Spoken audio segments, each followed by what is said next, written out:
o machismo quer, que você fique em casa, que você não tenha direito ao seu lazer, que você não tenha direito ao seu prazer, a encontrar suas amigas, sabe? Num ambiente seguro, num ambiente acolhedor, num ambiente calmo. Se você não for hoje, é exatamente isso que eles querem fazer, te jogar pra dentro de casa, pra ser uma dona de casa, do lar, sabe? Então foi uma conversa assim bem intensa e eu falei pra ela que... Classe, como é que vocês estão?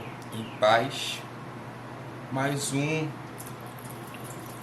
Se eu cozinho, eu lavo. Cozinho, eu lavo de emergência, de urgência. Ontem tava roletando o Instagram, né? E fui parar no Instagram da Karina, de uma amiga que trabalhou comigo lá no condomínio. E aí, infelizmente, ela passou por um episódio de assédio ontem dentro do Caxias Jacareí, né? Que é um ônibus de viagem, aquele ônibus grande e tal, que vem de Caxias até aqui direto para Conceição. E é um ônibus bem vazio, assim, sabe? Então ela postou que um homem sentou no banco da frente, né? E começou a olhar para ela até o ponto dela se sentir invadida com aquele olhar que ele estava tendo. Isso já é um assédio, né? Já começa por aí. Mas ele não, por satisfeito, ele começou a se masturbar dentro do ônibus olhando para ela. E, gente, quem se interessa por masculinidade, por machismo, por feminismo, sabe?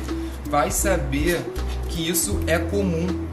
Há um tempinho atrás surgiu uns grupos no Facebook que os caras iam pro transporte público para ficar tirando foto de calcinha de mulher, né, por debaixo da saia da mulher, bem quinta série assim, né? Quem estudou em colégio público sabe como é que era botar o espelhinho na ponta do pé para poder ver embaixo da saia. Os caras cresceram e continuam fazendo a mesma coisa, pô. Só que isso é abuso, é assédio. Esse cara tem que ser preso, tem que ser identificado e preso. E aí eu me conectei, fiquei tão revoltado com essa história, cara, porque eu me lembrei de uma vez que a minha irmã passou pela mesma situação. Ela estava no ônibus, na época a gente tinha rádio. Um ônibus na zona norte do Rio, gente. Pelo amor de Deus, imagina como é que esse ônibus não tava. E aí o cara se sentiu no direito dele de olhar, ficar olhando pra minha irmã, encarando a minha irmã e se masturbando, cara. E aí só deu tempo da minha irmã passar um rádio pra mim na época e dizer que isso estava acontecendo, e eu desci pro ponto para poder esperar ela lá no ponto, sabe? Na época eu não tinha muitos recursos, assim, não sabia muito o que fazer. E algo pra gente perceber, cara, e acolher as nossas meninas, as nossas mulheres, é porque nesse momento elas paralisam. Elas nunca se prepararam para a vida para enfrentar uma situação como essa, sabe? Então existe um paralisamento mesmo. E aí sai desse lugar de julgamento. Mas você não fez nada. Mano, você nunca passou pela situação, então você não dá opinião. Quando você passar pela situação, você faz aquilo que você quer fazer. Mas quando a mulher estiver te contando essa história, para de apontar caminho, senão você vai violentar ela de novo. Porque a mulher já fica se perguntando, meu Deus, por que eu não fiz nada, né? Por que eu não levantei, por que eu não falei com o motorista? Simplesmente porque elas não foram preparadas para enfrentar isso, né? E nem deveriam ser. Mas infelizmente a gente precisa preparar as nossas meninas para enfrentar esse mundo, sabe? E aí eu me conectei mais uma vez com uma situação da Camille. Na época a família tava com um barzinho e tal, e aí era costume a gente ir sempre pro bar, almoçar, tomar uma cerveja, pá, ouvir uma música.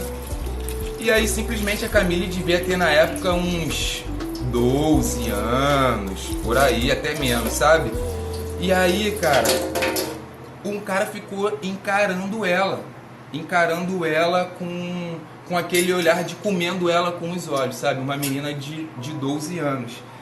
Ela sentiu isso, ela percebeu isso, ela falou com as pessoas que estavam em volta dela, as pessoas também perceberam, né? E o cara acabou indo embora dali e tal. E aí a gente acha que acabou aí o trauma da mulher, mas não, a Camille levou isso com ela. No outro final de semana que a gente iria pro bar se divertir com a família de novo, ela não quis ir. E adivinha por quê? Porque ela tava com medo desse cara tá lá, ficar encarando ela. As pessoas que já sabiam, né? Nós, da família, o padrasto dela na época, se o cara tivesse lá, iria arrumar uma confusão com ele, ia dar uma causada com ele, então ela preferiu não ir. Mano, aquilo ali mexeu comigo de uma forma. Eu tava começando a desconstruir a minha masculinidade, entender a cultura do estupro. Existe uma cultura do estupro, mas isso é um assunto tão profundo que eu não vou tocar aqui agora, né?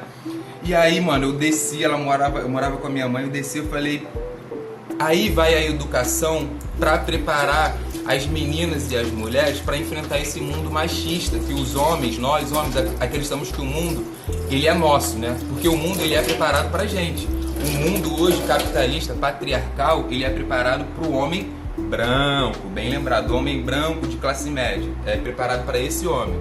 Então, cara, eu desci e coloquei toda a minha revolta em cima desse machismo e eduquei ela. Eu falei, meu amor, isso eu te entendo, eu te apoio, esse seu medo, sabe? Mas é esse machismo e eduquei ela. Eu falei, meu amor, isso eu te entendo, eu te apoio, esse seu medo, sabe? Mas o fato de você ficar em casa hoje, você tá dando uma vitória pro machismo. É isso que o machismo quer, que você fique em casa, que você não tenha direito ao seu lazer, que você não tenha direito ao seu prazer, a encontrar suas amigas, sabe? Num ambiente seguro, um ambiente acolhedor, um ambiente calmo. Se você não for hoje, é exatamente isso que eles querem fazer, te jogar pra dentro de casa, pra ser uma dona de casa, do lar, sabe? Então foi uma conversa assim bem intensa e eu falei pra ela que isso ela iria enfrentar o resto da vida dela, que ela precisava criar estratégias pra enfrentar essa situação, sabe? Então, quais são as estratégias que a gente pode fazer? Gente, lugar público, ensina as suas meninas a gritar. Humilha essa pessoa que tá te humilhando com um olhar, você devolve esse olhar que ele tá tendo com uma pergunta, por que você tá olhando, sabe? Chama as suas amigas, a sua avó, os seus amigos, quem tiver por... e enfrenta isso. Se você estiver num lugar público, envergonha essa pessoa. Esse cara precisa passar por isso. Ou ele precisa ser envergonhado, ou ele precisa ser preso. Se chegar nessa situação de se masturbar na frente da menina, você precisa pegar o telefone e ligar para alguém. Então, não adianta a gente colocar as nossas meninas numa redoma, acreditar que ela não vai encontrar essas situações. O que a gente tem que fazer é preparar elas, não colocar medo do mundo, mas sim preparar. O mundo é um lugar maravilhoso, existem homens maravilhosos, mas a maioria ainda é desse jeito.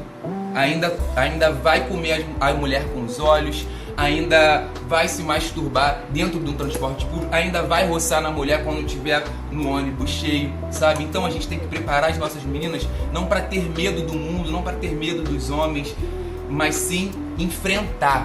A gente precisa enfrentar, a gente precisa criar mulheres que botem o dedo na cara desses filha da puta. É isso que a gente precisa.